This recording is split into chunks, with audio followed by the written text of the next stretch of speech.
अभी पता नहीं है। ये शाई एनिमल्स में कहलाते हैं, मतलब शाई एनिमल्स मतलब जो शर्माते हैं उनके शाई एनिमल के।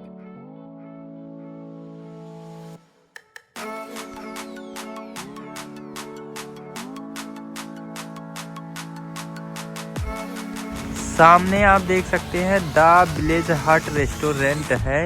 यहाँ पर आपको एसी हॉल और नॉन एसी हॉल भी मिल जाएगा, ब्रेकफास्ट, लंच, डिनर, और यहाँ पर होम डिलीवरी की भी सुविधा है। तो आप कभी भी आएँ तो इस द विलेज हट रेस्टोरेंट में आप ज़रूर खाना खाएं। ये पड़ता है रानोपाली रेलवे क्रॉसिंग के पास, रानोपाली रेलवे क्रॉसिंग के पास आप देख सकते हैं।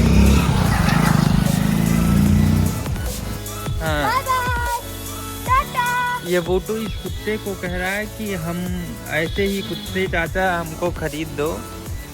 हाँ, कुत्ते हैं।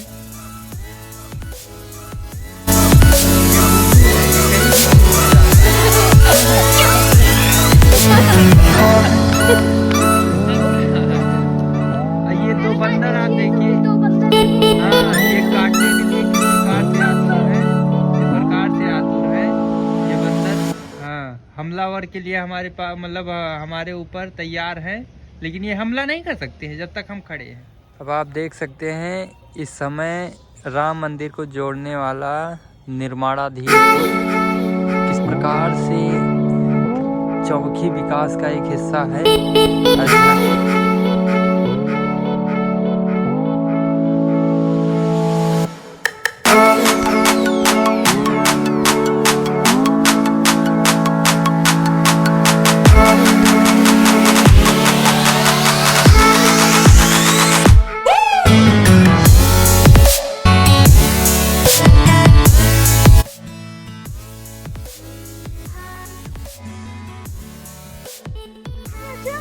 सामने आप देख सकते हैं अयोध्या एकेडमी है।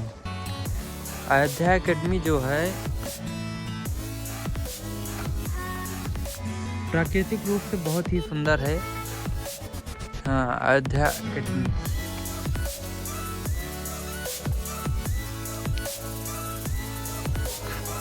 आप लोगों को इस नए ब्लॉग में ले चलते हैं, मणि पर्वत का दर्शन कराते हैं और आप देखेंगे किस प्रकार से एक अद्भुत नज़ारा होगा वहाँ से। तो चले, ये मज़ारे अवैध रूप से किस प्रकार से मणि पर्वत के पास बनाई जा रही हैं। दो मज़ारे हैं, आप देख सकते हैं। इस पर कभी प्रश्न चिन्ह नहीं उठा है। ये अवैध रूप से किस प्रकार से ये मज़ारे बनाई जा रही हैं, क्या इस पर प्रश्न चिन्ह नहीं होना चाहिए शासन या प्रशासन पर?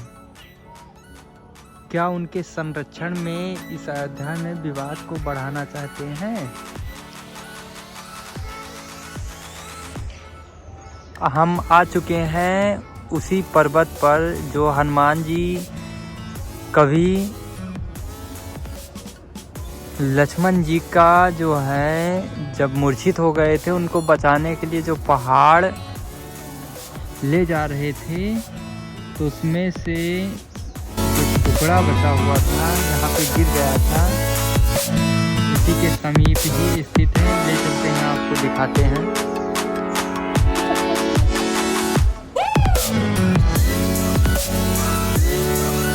सीढ़ियों की श्रृंखला इस प्रकार से है कि नज़ारा ही कुछ अलग है। ये मणि पर्वत है। यहाँ जो है ये पीछे वाला रास्ता है और आगे का जो रास्ता है वो नवनिर्मित है और बहुत अच्छे से बनाया गया है। ले चलते हैं आपको और वहाँ से इस मणि पर्वत और इस पूरे अयोध्या की जो है रूपरेखा को आप निहार सकते हैं। यहाँ से सामने ही राम मंदिर भी है। ये हमारा बुड्डू ऊपर जाता हुआ किस प्रकार से ये कहता है चाचा हम भी चलेंगे। तो ये पीछे वाला गेट तो हमको लगता है बंद है। बुड्डू देखना, हाँ बंद है, तो हमको पीछे वाले रास्ते पर फिर जाना पड़ेगा। और आप देख सकते हैं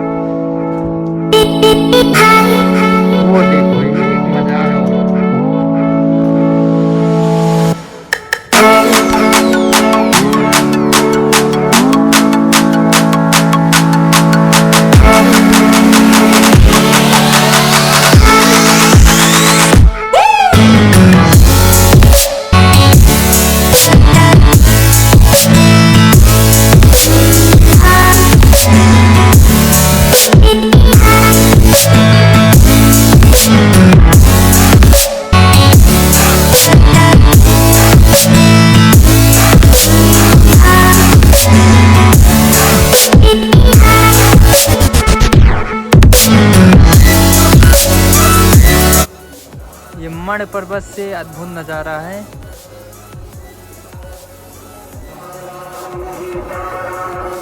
ये अद्भुत नज़ारा है और सूर्य की लालिमा के साथ ही आप देख सकते हैं अयोध्या के उन गिने चुने स्थानों में गिना जाता है मण पर्वत। ये आप दृश्य देख सकते हैं पहाड़ों जैसा एकदम।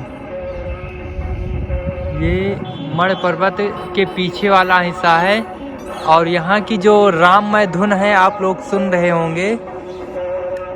अद्भुत नज़ारा। ये जो है विहंगम दृश्य के बाद आप देख सकते हैं एक विहंगम दृश्य और है।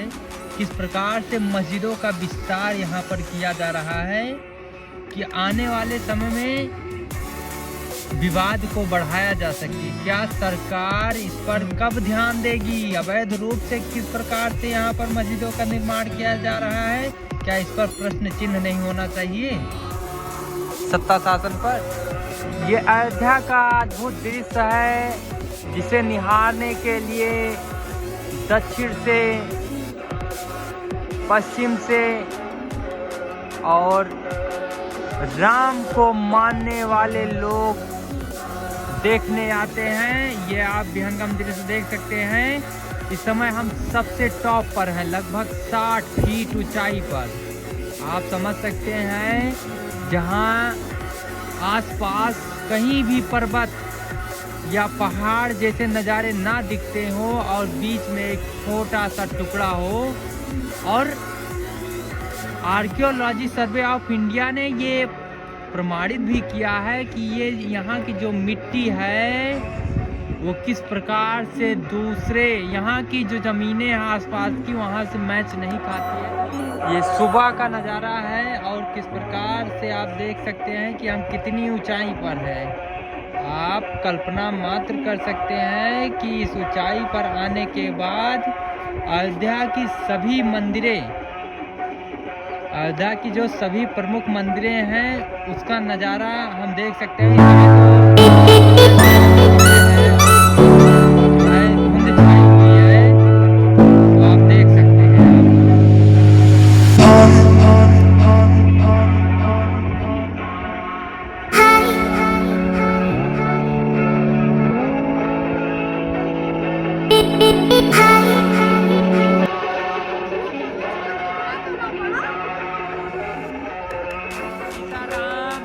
धुन के साथ ही हम सुबह सुबह जो है मण पर्वत को दिखाने के लिए और उसके टॉप पर इस समय हम मौजूद हैं। तो आप लोगों को हमने सुबह सुबह जो है वादा किया था कि हफ्ते में एक बार जो है किसी दिव्य स्थान का दर्शन कराएंगे। तो हमने आप लोगों को दर्शन करवाया और सीताराम की धुन के साथ इस ब्लॉग को यहीं पे समाप्त करते हैं। जब अगला ब्लॉग में मतलब जो अगला ब्लॉग होगा उसमें जब मिलेंगे तो आप लोगों को एक नई ऊर्जा के साथ एक नए मंदिर की कहानी के साथ और उसकी क्या विशेषता है इसके बारे में हम बात करेंगे और आपको बताएंगे कि किस प्रकार से अयोध्या जो है अपने आप में अद्भुत है।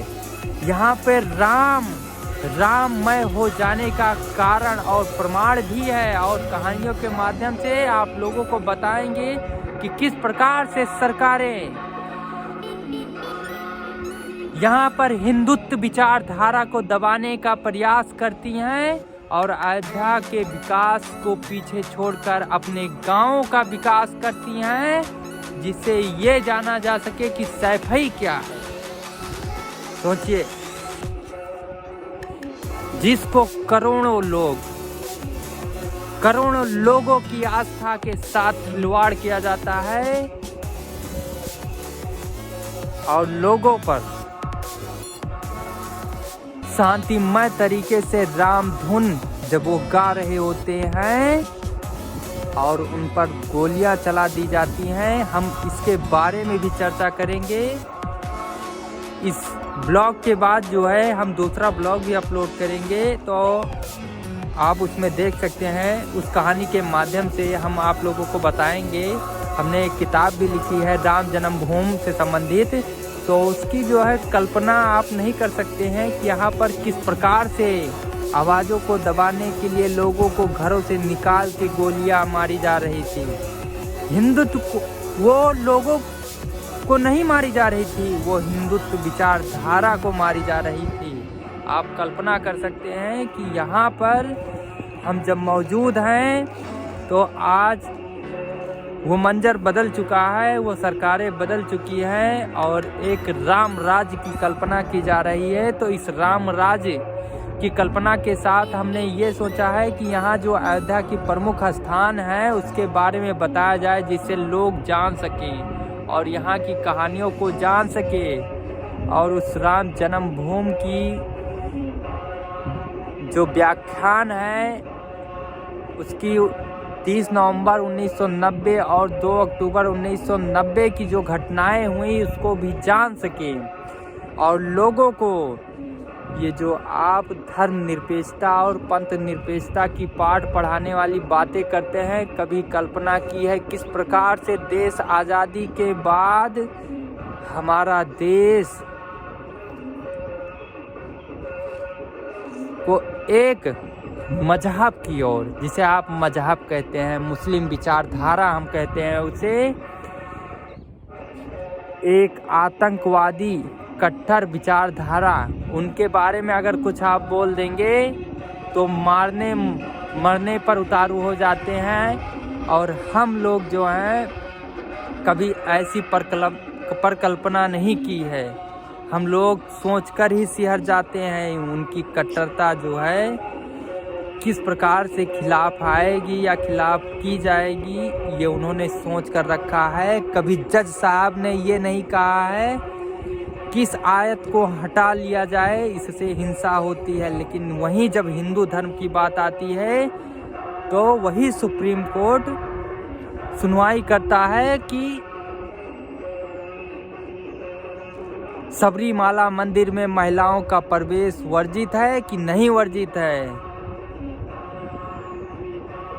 क्या इस पर लोगों का सवाल जवाब नहीं होना चाहिए? होना चाहिए। हम इस पर भी बात करेंगे। और एक हमारा चेक फैक्टर नाम का चैनल है, तो आप लोग सब्सक्राइब करें, जिससे हम उस पर इससे संबंधित ही बातें रख सकें और लोगों को बता सकें कि किस प्रकार से हिंदुत्व विचारधारा को दबाने का प्रयास किया गया।